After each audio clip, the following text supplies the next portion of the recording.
Welcome to the Health Coach Nation podcast.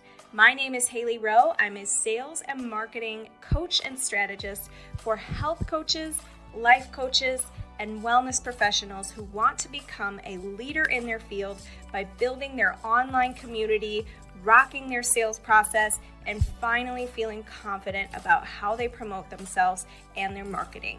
On this show, we talk about tips to grow your business, save yourself time, and finally be able to create a sustainable, profitable business. Let's get into it. I'm here today with Danielle Jones, and she's an amazing health coach. She's going to tell you a little bit about herself. But before we do that, I just want to let you guys know that what we're doing today is a super fun episode because we are going to be doing a bit of a hot seat coaching session with Danielle, just talking about her content strategy. And also, I think it's going to be super beneficial for everybody listening today who's struggling with how do you create content for your ideal client? How do you create content that converts to something, whether that's sign up for your lead magnet or sign up for a discovery call, things like that. And Danielle, thank you so much for coming on the show today. Thank you for having me. I'm excited to be here. Cool. Well, we're happy to have you. And tell everybody your Instagram handle and what you do first. My Instagram handle is dareme_Danielle. I am a certified nutritionist and I help busy, driven professional women get healthy and stay healthy and, have this energized life and live the life that they actually love. And they can pour out of a full cup rather than giving their family leftovers. Yeah, for sure. There's something that I just heard yesterday that's like, who's taking care of you? You're taking care of everybody else as a busy mom. Who's taking care of you? And and actually that comes from one of my clients. I got to give her a shout out, Jennifer Pressimone. And she's so I think this is common. These women, we are so busy. Yes. Oh, we come last. So anyways, what stood out to me, and we connected originally on Instagram.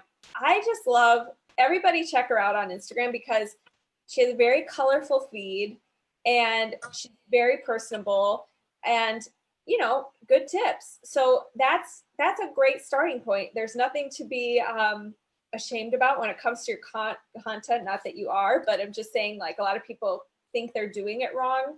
And sometimes you're not doing it wrong. It's just, maybe there's some tweaks we can make, right? So, yeah.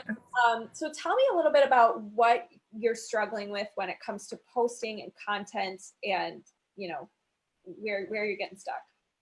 I get stuck with like creating content that actually sounds like organic and that I'm solving a problem.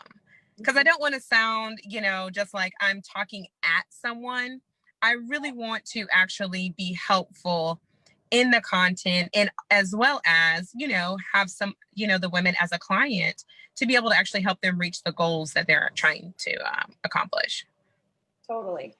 Okay. So when it comes to making it sound organic and speaking directly to your ideal client, what would you say are some things that because when you said your statement earlier where you were saying, I help busy women, I help them fill their own cup. What does she hate, or what is she not? What's the reason why she's not already at that goal? Because the one part of your statement that I would add or tweak is after you say, I help busy, driven women eliminate fatigue, and I'm reading your bio too. Excess weight, feel empowered. Without what? Why is she not already there? She's not already there because she's already feeling like she doesn't have the time. Like I can't add one more thing to my plate because I feel like it's going to take up so much time. Okay.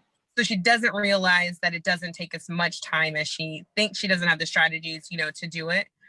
And she's overhearing about it, really, honestly. Like, I don't want to hear one extra thing to add on to my plate because I have a lot of other things going on in life. Okay. Yeah. So something maybe to consider is like in your bio where you say helping busy driven women eliminate fatigue and excess weight, feel empowered and energized to conquer life. I love the conquer life phrase. That's just awesome. with self-care through nutrition, I would maybe shorten it up and just take out busy because, you know, well, if you need to eliminate, because they give you a limited amount of space. Yes. You could say something like helping, driven, or busy. You can pick one of those. Women, eliminate fatigue, excess weight, or excess weight, and get empowered to conquer life without tons of time, or without hours of meal prep, or without whatever she's dreading or thinking like, I wouldn't work with you because I think you're going to give me all this homework. Yes. Yeah. So that might be one small tweak. But then when it comes to the content and how do you create something that's organic, what do you mean by, I feel like it doesn't sound organic, or it's not, like, what do you mean by that? For me, I want it to sound like me. Like my personality. I don't want it to sound like, it's something that someone else has said. Like, of course, it's going to be something. It's nothing that we've never heard. We're not teaching anything new. We're not reinventing the wheel. But I just want it to be my personality without, still sounding professional. But that's what I mean by, I guess, organic when I say that. Okay. Got it. So when it comes to content and like the structure of content, there's and partly probably why you feel like it doesn't sound like me sometimes is there formulas for content, right? It's not like you're just having a conversation with somebody and you could tweak the combo based on what they're saying back and forth to you. It's something where you have your headline, and then you have like your juicy statement that gets them to keep reading, and then you have the actual meat and potatoes value of the post where you're giving the tips, and then you have your call to action. And so what's probably happening is you're feeling like, I'm kind of following what people are doing on social media, and it just feels good, right? Yeah. Yes. Okay. So part of what you can do, and I think that you already do this, but it is video posts, right? So if you're feeling inorganic, you can spice it up and have for every other post, a IGTV or a reel. The reels are on Instagram, and that's what Instagram's prioritizing right now. I've still yet to dive into reels, but I really want to. I just, like you, the time of doing that is not cool. So anyway, so how often are you on video? I'm not on there enough. That is one of my struggles is video, only because I'm so critical of myself, and I'm worried about the wrong thing on the video. So video is definitely something I need to do more of. Okay. Yeah, because then you're going to have, no matter what, you're going to have posts that have to have a structure. And honestly, even though you feel like it's not organic, it is what people want to read, because it's satisfying to our brain to be able to read a post and be like, I got something out of this.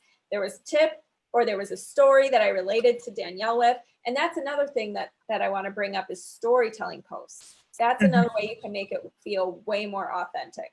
So let's talk about the different types of posts, and then we'll go back to video as well, because that's something we can be leveraging. So first, let's talk about the generic posts, and there's nothing wrong with them, and we can talk about how you can make each one personal.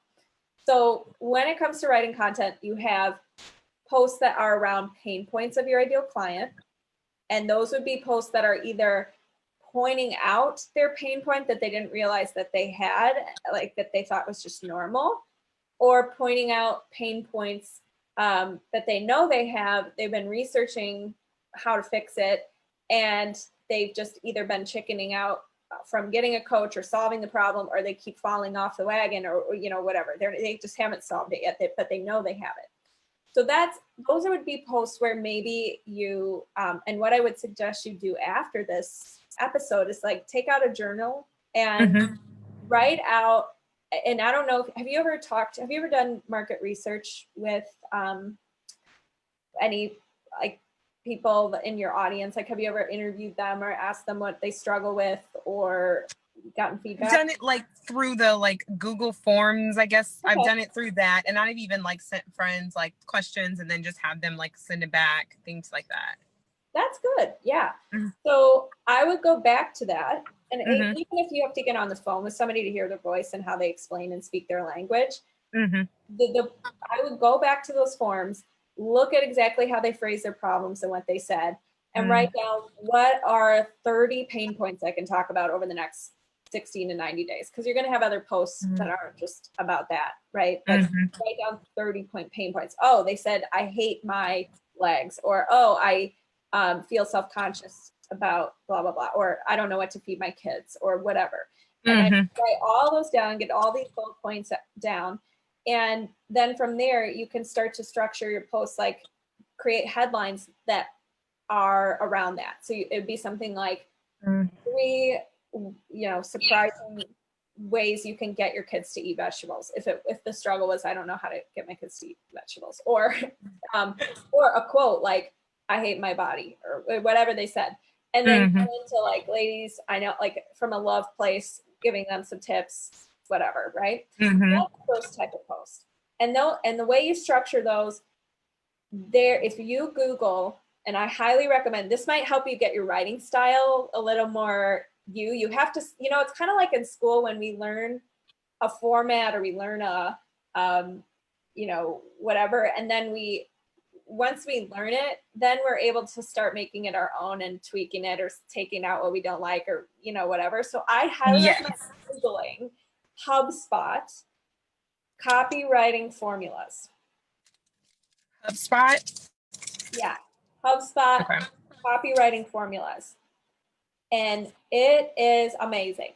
So they'll give you exact formulas you want to use to write your posts, but then you're going to be able to look at that and say, well, but I would phrase it like this, or, whatever, right? You can so that's the first type of post, is pain point post.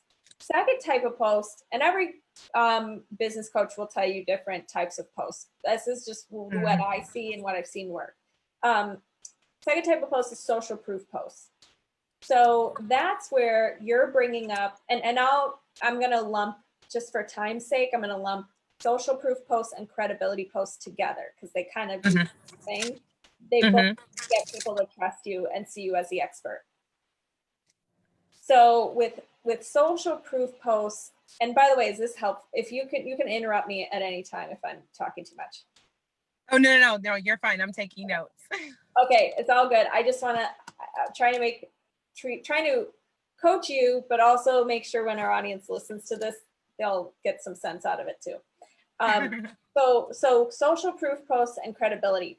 What that means is, like, you would come in a video and talk about one of your clients, where she started from versus where she is now. And you don't need to say her name, because I know everybody says, well, it's private. Well, you don't need to say her name. And just talk about her journey and what some main aha moments were in the coaching, and that's social proof. Or you get a quote from a client and you share it. Or you share your own story. So this is where credibility comes in. If you had a month where you, and under 3 hours a week, you've been, you've found a hack or way that it has to be a success that your ideal client wants. Okay. So it'd be like, for a business coach, it'd be something like, oh my God, I launched and made X dollars in sales, which I don't love doing these. But people do it. Okay. So I launched and I made X dollars in 2 weeks. You can too. And that's kind of like a credibility post. So yours would be something around health and wellness. So that's the second type of post. And again, you can use the HubSpot formulas to structure it, but we'll go back to making it your own later. Third type of post is storytelling posts. And maybe this is what you need more of, because you're just so generic, just sharing tips, and it's so generic. So with storytelling, what you want to do with storytelling is not just randomly share, the time you met Tony Robbins randomly at an airport, because what's the point of the story? You want to share stories that you can tie to the key pain points or goals of your ideal client. So what would be some, I guess, emotional or deep-rooted things, beliefs, paradigms that your ideal client has that could be helpful for what kind of stories you write? One would be just not feeling like yourself and just doesn't know why. Mm-hmm. Like, I don't feel like myself. I don't look like myself. Like, I just am not myself. Mm-hmm. Okay. So maybe, and was there a time, can you relate to that, or can you think of a client who you coached through that, or was there a book you read that helped you through, like, is there anything that comes up for you that could be a potential story you could share? For myself, like, I went through that, like, whenever I first started, like, I just did not look any of that like myself. And so that's what actually jump started me into this whole thing. Mm-hmm. Okay.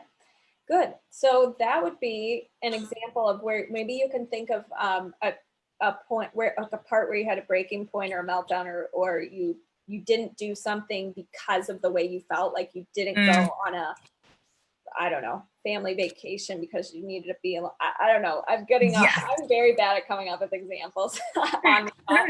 But you know, if there was a vacation you were on and you were supposed to be relaxing and having fun, but you were caught up in your head the whole time thinking about how you didn't feel like yourself, and blah blah blah, that would be an example. And the way that you tell stories would be, well, first you have to have like a lesson in it, or a encouraging part of it, or just sometimes it's enough to just be like, I know how you feel, and you don't need a big, like, by the way, here's the system I use to solve this problem, right? Yeah.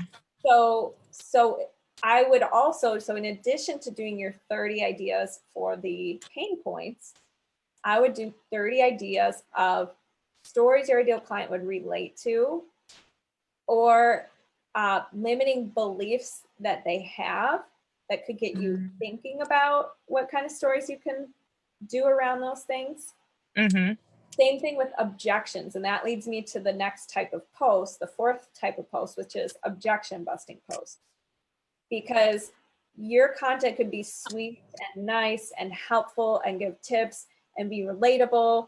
But if you're never pointing out, like, your job as a coach and nutritionist is to hold your clients accountable to what they want, right? And if you're never pointing out, like, hey guys, you've been reading these posts for 6 months, what have you done anything we've talked about, right? You have to have some posts that are like a little bit accountability, tough love, like, why haven't we talked yet type of thing, right? Yeah. So write down those 30, like, limiting beliefs, or quotes, or things that they would say that you could maybe structure a story around. And same thing with excuses. Make a list of those, that or like why they haven't reached out to you or signed up with you, etc. Because in objection busting posts, you can use storytelling, or you can use tips, or whatever you want to help them through those. But you want to be clear on, like, and get feedback from your audience, like, why haven't they reached out? Why aren't they signing up with a nutritionist? And make sure you're making some posts addressing those white elephants in the room, because then it's going to make the sales process much easier, compared to constantly feeling like, your content's really nice and inspiring, but nobody's taking action from it.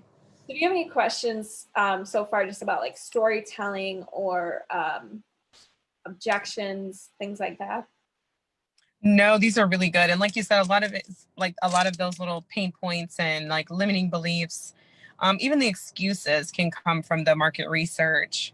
Because I can ask, why haven't you, in that, and then they can name and list all the reasons why, and I can come up with, like you said, storytelling, and the objection busting post is really good, because I really don't do that. So that's actually really good.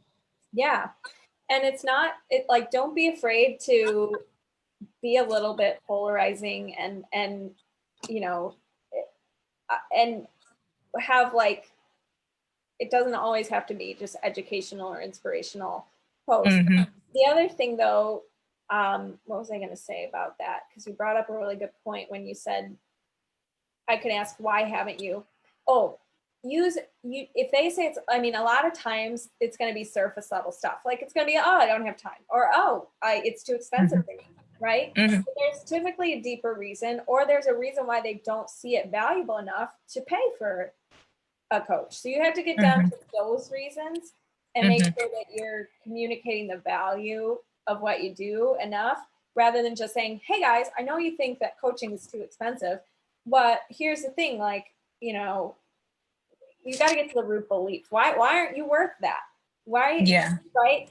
Rather than just saying, like, you know, I don't know, you buy booze and you buy shoes. Why can't you buy this? Yeah. You could do that and that will help too. But you want to kind of get to the deeper reasons, and using analogies is another really good way if you're ever wanting to coach somebody through an objection. Analogies are always good. Like maybe I shouldn't share it because I'm gonna butcher it. One of my mentors told me sometime, oh, I think I'm gonna butcher it, but I'll try anyways, and we'll get a laugh out of it. It was like, some people really don't. If you wanted to, no, I'm just gonna butcher it. I'm not gonna do it. But it was about a well, and it was about like, you don't want to be the coach who's we were talking actually about who's your ideal client and who do you want to target and reach. And he was saying, like, you don't want to have like somebody in a hole or ditch or whatever, and they're trying to climb. They're not trying to climb out. They're just expecting you to lift them out of there and grab their arm. You want somebody who wants what you had to offer, is kind of trying to climb to the top, and you're lending them a hand and whatever, enhancing blah blah blah. Like I don't know, they see the value of getting out of the well versus staying in there. Yeah. Terrible job of me explaining that. But you get the picture.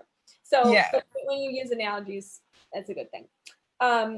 Okay, so we talked about storytelling posts, pain point posts, social proof and credibility, the objection busting posts. And then the last piece is just value-based or educational-based, like giving them a quick win of some kind so that they actually get to experience what you do and they trust you based on what you're teaching them.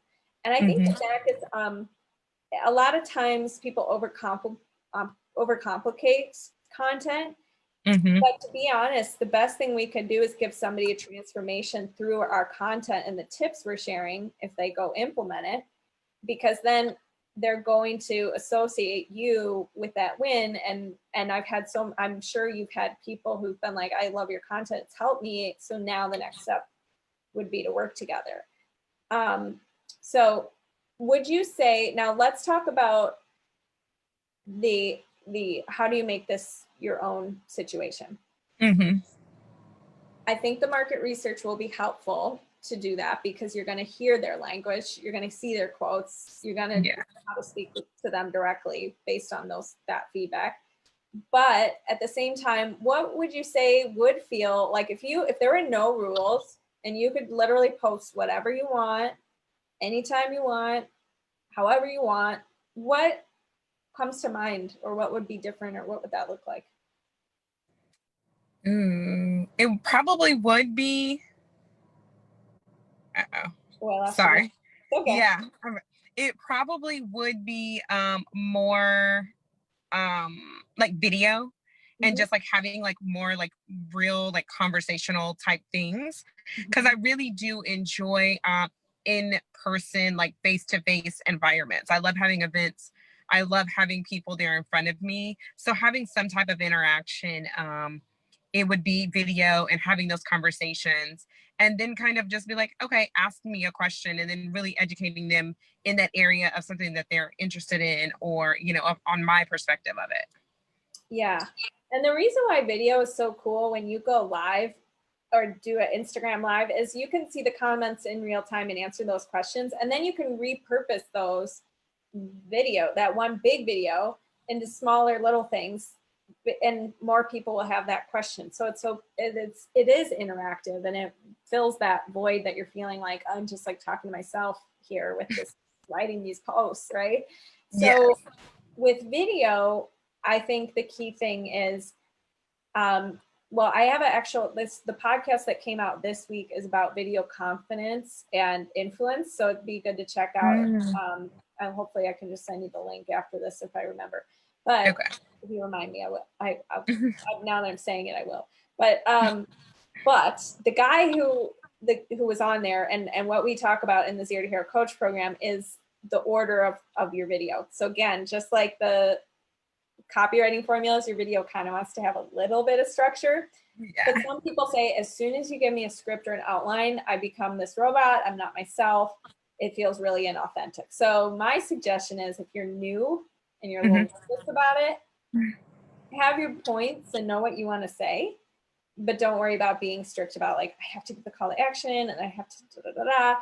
But if you are a pro and you're like ready to nail this, the structure generally that I share with my clients is, first you want to say what's the headline right away, because you have 3 seconds literally to capture somebody's attention.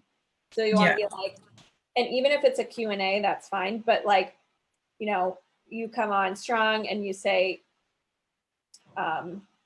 what's like a key struggle or statement or something?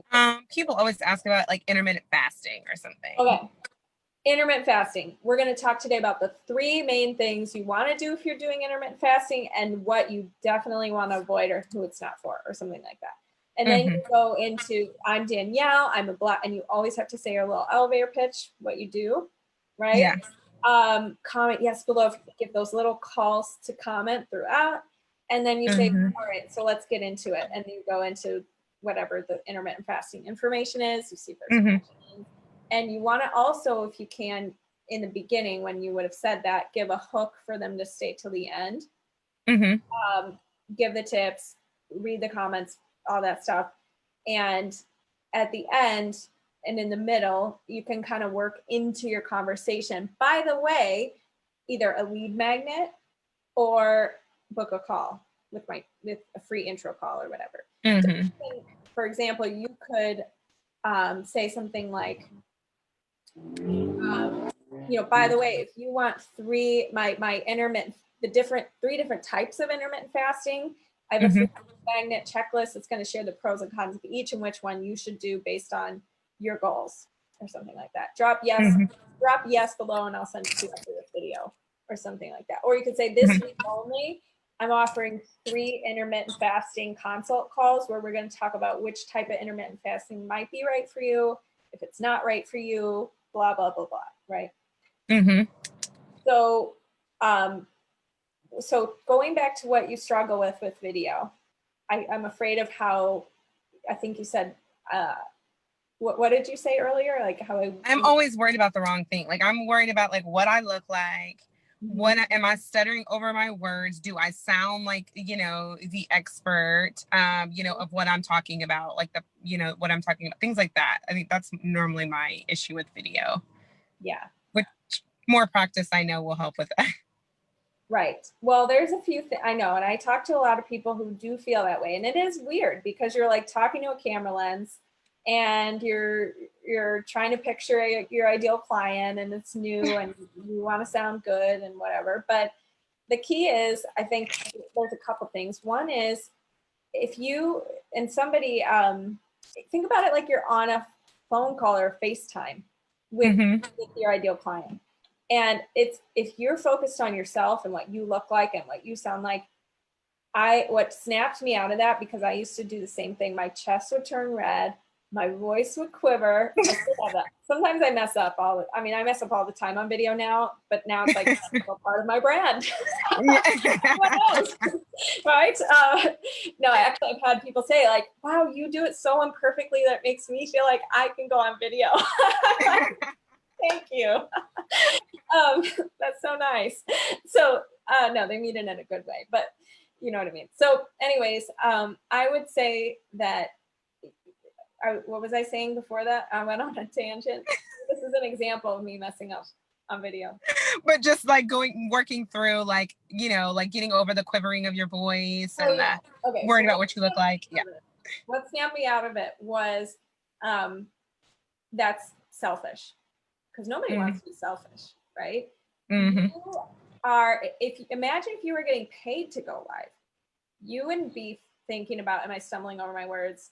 What do I look like, etc. You'd be focused on giving the best delivery and support and being personable to your audience that you can, right? It shifts your focus. So think about, and it's a disservice to your audience if you're all up in your head. They want the best of you. They want you just delivering the message to them.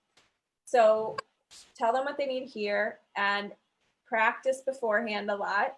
Make an outline, practice in the mirror if you have to. Think about you're just FaceTiming your friend, and hopefully that will help. But why do you think you are so caught up in your head about how people receive you? I think it goes back to my like deep-rooted like limiting beliefs on my deep-rooted like perfectionism thing. So that is like something that I'm also like, always working on for me personally. So that's why it's easy for me to speak to it, because not only have I like overcome it in a lot of ways, but I still do struggle with it in certain areas. For sure. I know. I had about a week or so where I kind of wasn't posting content because I was like, oh, my structure's so bad, or oh, like this post sucks. Like I don't have nothing to say. I just was being like super internal, and that serves nobody, because number one, you're putting yourself behind in your own business, and this is part of your job. So unfortunately, you have to separate your own deep-rooted things and treat this like it's just a part of your job, and you have to show up for it. And even though you're managing yourself and you don't have a boss to say like, hey, where have your posts and videos been this week?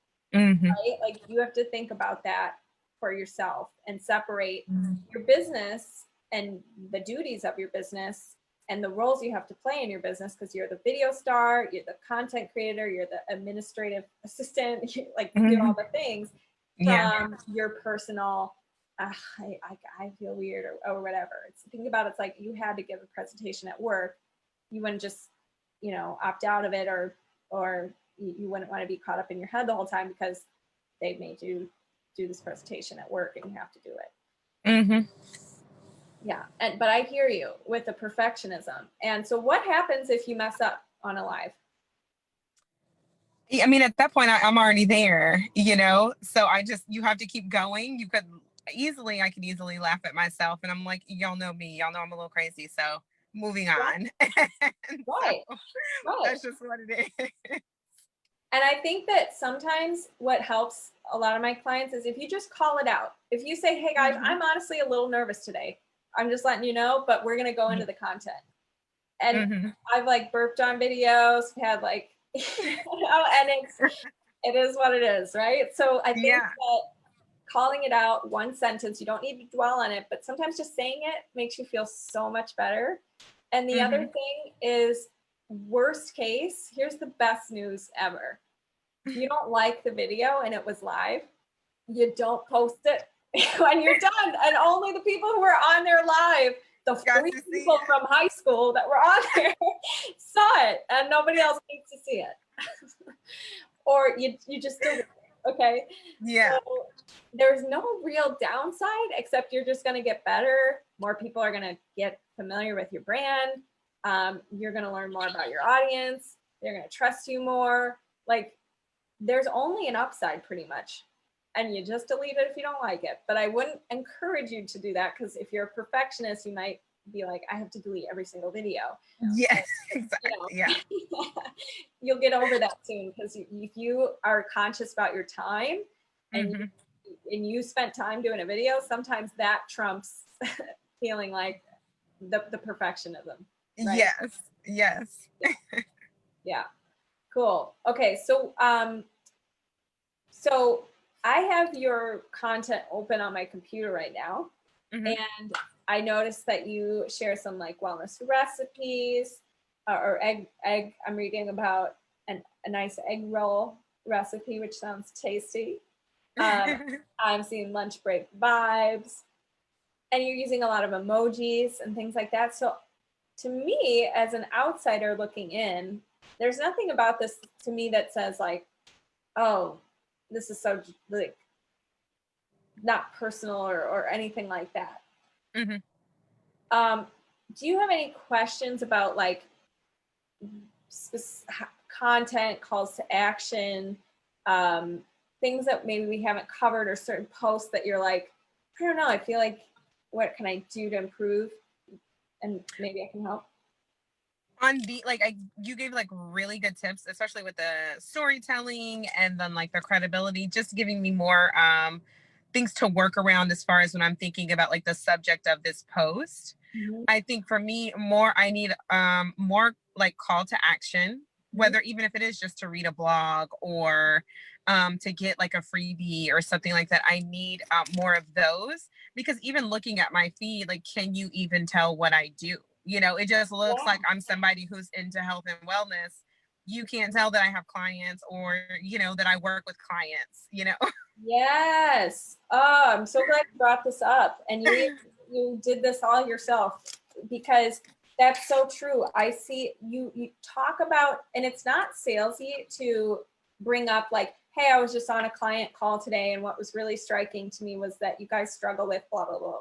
And then you go into this video, but you worked in, I do coaching, right? And same thing with like your method in your program. Don't be afraid to go into that and say like, I have the 4 C's. Oh, I mean, I just made that up, but like, you know, courage,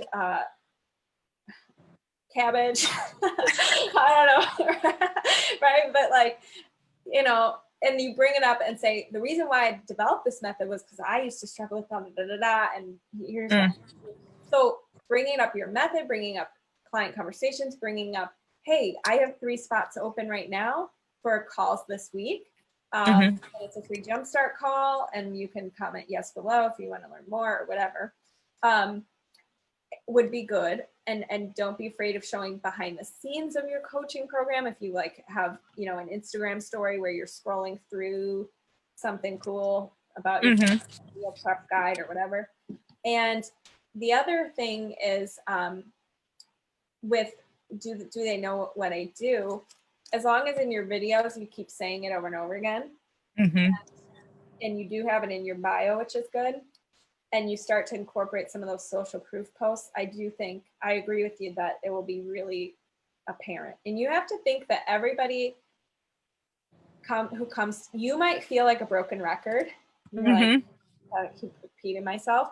But you have to think that everybody who's coming to your feed is seeing you for the very first time. This is their first impression, and they're paying, their capacity to pay attention is about 20% out of 100. So they're not paying that much attention to you. And that's another refreshing thing when it comes to your videos.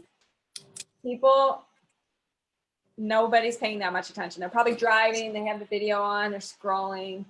And your job is to capture their attention. So it's actually quite the opposite of, oh my God, how do I look? How do I feel? Blah, blah, blah. It's more like nobody's paying attention to you, unfortunately. And that's why we have to go live and do these things consistently, because sadly, nobody's paying attention. Yeah, for sure. So, and there was one other point you made just now with, do they know what I do? I need more calls to action. Oh, the last point that I would make about the calls to action. Sometimes a great call to action, especially if you know how to build relationships and you're more comfortable just connecting with people and hearing their goals on a one-on-one setting, is inviting them to connect with you in some way. So being like, you know, and asking questions that could lead somewhere. So in other words, and lead to them opening up about something you can help with. So in other words, if you did an intermittent fasting video and you said like, you know, I want you to comment below, what's been your biggest reason for trying intermittent fasting? And they say weight loss or something. Then you have somebody after the video to say, hey, I noticed you were trying to intermittent fasting for weight loss. You know, sometimes I find that my clients, that's not the best way to start. And I don't know, like, don't you say it the way I just did, but like, give some feedback or advice and say, by the way, if you ever, and see what they say back, see if you can help them. And if it leads to, hey, why don't we just, it's much easier to hop on a call about this. Are you free this week? That's the way to go about sometimes your call to action. Mm-hmm. Yeah. No, that's really good. Cool.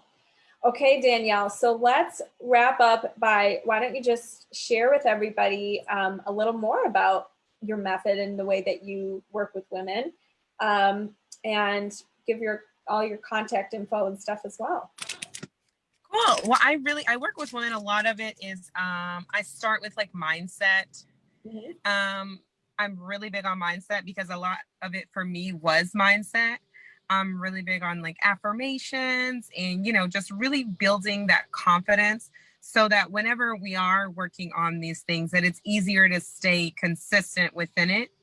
I also do a lot of methodology, like with, tools and strategies of staying consistent. Like I really am about staying consistent because it's really hard when you're busy to stay consistent, and it's really easy to go off track when you go off once.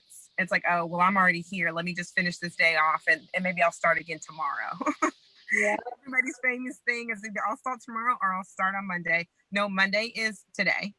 And it's your next meal. It's your next snack. It's whatever that next opportunity is that you have available to be healthy again. I love that. So yeah, that's one of the big things I work with. And I really believe that it's self-care to take care of your health and wellness of yourself. And so that's kind of where I'm at with it. Like, I'm like, this is you taking self-care through nutrition. So, that's really what I'm big on. I, on IG, a lot of the times I also have a Facebook page. It's the same thing, Dare Me Danielle. And I came up with Dare Me because it's, when you were a kid, think about being dared to do something, it's a dare. Like, I'm daring you to do this for yourself, for your family.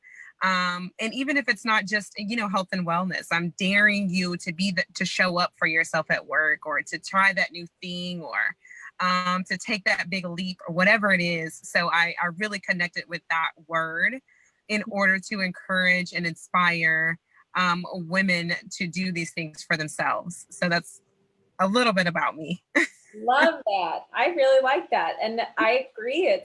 It is kind of a dare, because in our society, sometimes it's seen as, oh, selfish, or, right? So I think that's cool.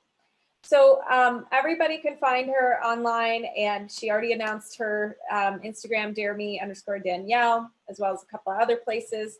And thanks so much for coming on the show, Danielle. This was fun. Thank you. I appreciate all the help that you provided. Everything was great, and I appreciate us connecting. Yes, thank you. And for everybody listening, if you struggle with content and you don't know what the heck you should be doing, go ahead and I guess I'll give you my Instagram at Hailey_Rowe. Send me a DM and say, hey, check out my content. I'd love your feedback, and we can set up a free call with my team. So thanks so much, Danielle. We'll talk soon, and adios, everybody. Thank you so much for listening to today's episode. And if you liked it and want to reserve your very own free sales audit, go to haileyrowe.com/strategy-call to book your very own free sales audit. On the call, we'll talk more about the common concerns you get from your ideal clients, how to overcome those concerns, how to coach through objections, how to change your mindset around sales, and improve your sales process so you can be closing and converting more clients. I can't wait to connect with you, and go to haileyrowe.com/strategy-call to take the first step. Thanks so much. Have a good day.